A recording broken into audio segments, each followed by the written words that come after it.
최근 스파이더맨이 MCU에서 퇴출되는 것이 확정되면서 실망한 팬들의 분노와 원성이 하늘을 찔렀습니다. 계약 연장 소식이 없어 불안불안하긴 했어요. 그래도 스파이더맨이 MCU에서 빠지는 건 상상하기 힘든 일이었죠. 그도 그럴 것이 스파이더맨은 아이언맨을 잇는 MCU의 아이콘이 될 게 분명해 보였기 때문입니다. 그런데 디즈니와 소니의 협상은 결렬되었죠. 이는 스파이더맨을 더 이상 MCU에서 볼 수 없다는 것을 의미합니다. 그렇다면 도대체 왜 소니와 마블의 협상이 결렬된 걸까요? 그리고 과연 이 협상은 완전히 끝난 걸까요? 아니죠. 결국 두 회사는 다시 손을 잡게 되었습니다. 그럼 두 회사가 스파이더맨을 두고 벌인 치열한 전쟁에 대해서 알아보도록 하죠.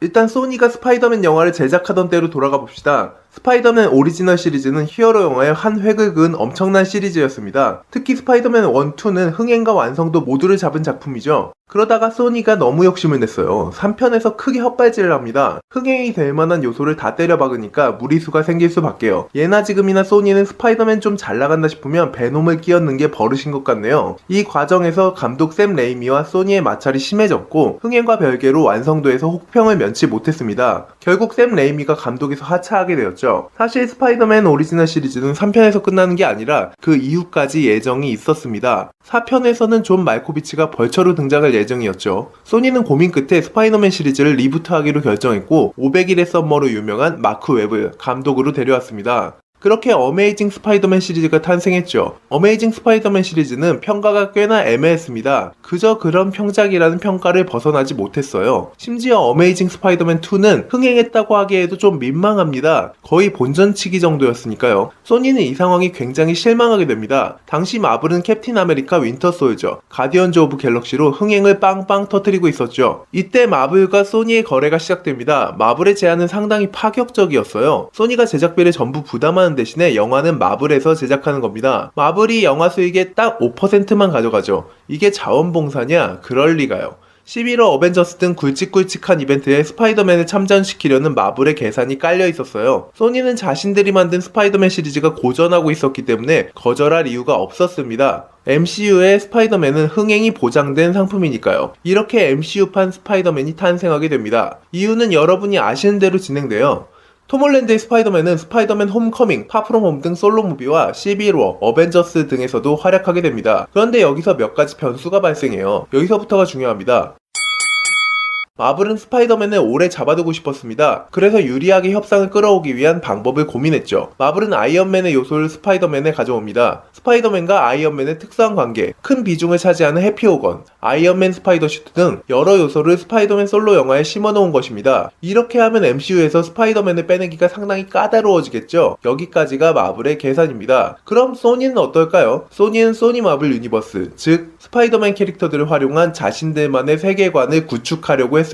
이런 상황에서 소니가 만든 베놈이 크게 흥행하고 스파이더맨 뉴 유니버스도 좋은 평가를 받았어요. 이런 결과는 소니에게 자신감을 줬을 겁니다. 마블 없이도 할 수 있다. 이런 생각을 가지기 시작한 거예요. 이런 상황에서 소니와 마블이 스파이더맨을 놓고 재협상을 시작하게 됩니다.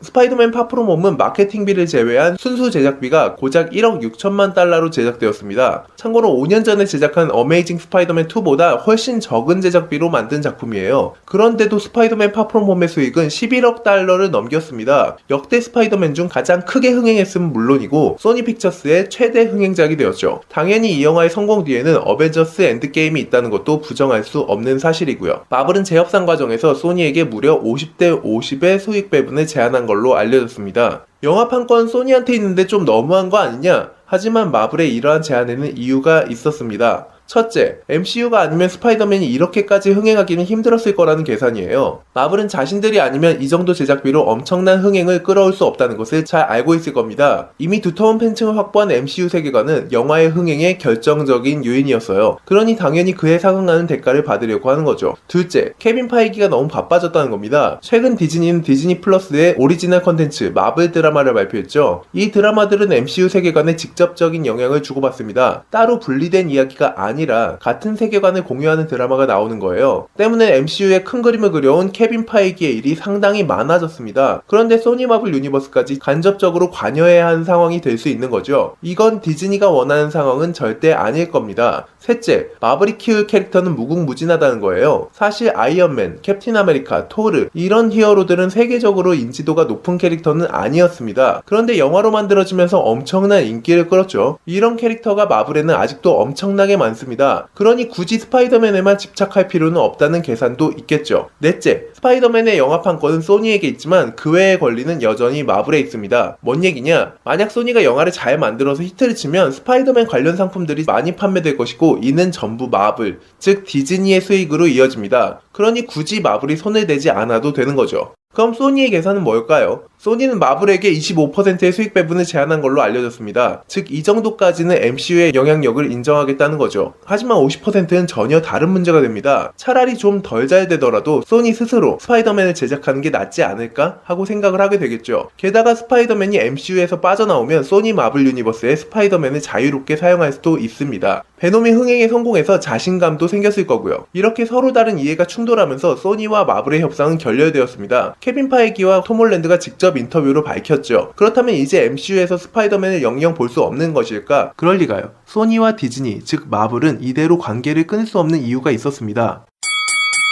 일단 마블을 볼까요? 스파이더맨 파프로몸을 마지막으로 인피니티 사가가 종료되었죠. 아이언맨, 캡틴 아메리카 등 주요 캐릭터가 하차한 상황에서 차기 MCU 아이콘의 스파이더맨만큼 어울리는 캐릭터는 없을 겁니다. 인지도뿐 아니라 인기 면에서도 비할 캐릭터가 없으니까요. 마침 디즈니가 폭스를 인수하면서 판타스틱 4와 데드풀을 MCU 세계관에 끌어들이게 되었습니다. 원작에서 판타스틱 4, 데드풀과 특별한 관계를 맺고 있는 게 바로 스파이더맨이죠. 스파이더맨이 이 영화들과 연계한다면 폭발적인 흥행이 가능해집니다. 마치 아이언맨이 스파이더맨 영화에 출연한 것처럼요. 그러니 스파이더맨은 인피니티 사가 이후 MCU에 상당히 필요한 존재임에 분명합니다. 게다가 아이언맨의 유지를 이어받은 스파이더맨의 이야기나 스파이더맨의 정체가 밝혀지는 등 MCU 세계관에 큰 영향을 주는 설정이 나왔죠. 이런 상황에서 갑자기 스파이더맨의 존재가 사라져버린다? 그건 MCU 사상 최악의 설정 오류가 되어버립니다. 소니도 마찬가지예요. 아시다시피 DC 확장 유니버스나 다크 유니버스 등 많은 영화사가 MCU의 성공을 따라가려 했지만 대부분 실패했죠. MCU에서 가장 중요한 건 케빈 파이기가 큰 그림을 그리고 감독들이 그에 따라 제작하는 마블의 시스템입니다. 하지만 소니는 그러한 시스템을 갖추지 못했어요. 당장 베놈의 완성도만 보더라도 상당히 조악한 수준이었습니다. 이러한 상황에서 소니 마블 유니버스의 성공은 절대 보장할 수 없죠. 그러니 MCU에서 스파이더맨의 인기를 그대로 가져오고 싶을 겁니다. 소니가 스파이더맨 솔로 무비에서 MCU의 역사를 지을 수 있을까요? 게다가 크게 흥행한 이번 스파이더맨 시리즈를 리부트하기도 아깝겠죠. 오히려 스파이더맨이 MCU와 소니 마블 유니버스를 이어주는 다리가 되어주길 바랄 겁니다. 그러니 소니도 마블과의 계약이 꼭 필요한 상황인 거죠. 디즈니와 소니가 협상을 포기했다라기보다는 서로 우위를 차지하기 위한 쇼를 했던 거죠. 사실 협상이라는 게 언제든지 재개될 수 있는 거니까요. 그러다 결국 소니와 디즈니 간의 협상이 이루어졌습니다. 현재 알려진 바로는 수익의 75%를 소니가, 25%를 디즈니가 가져가는 것으로 보이네요. 결국 소니가 원하던 25%가 받아들여진 걸 보면 역시 급한 쪽은 마블이 아니었나 하는 생각이 드네요. 어쨌든 MCU의 많은 팬들이 기뻐하시리라 생각합니다. 아이언맨에서 벗어난 스파이더맨, 그리고 MCU의 중심축에서는 스파이더맨을 볼 수 있을 거란 기대가 생기네요. 지금까지 흰까마귀였습니다. 오늘도 좋은 하루 되세요. 감사합니다.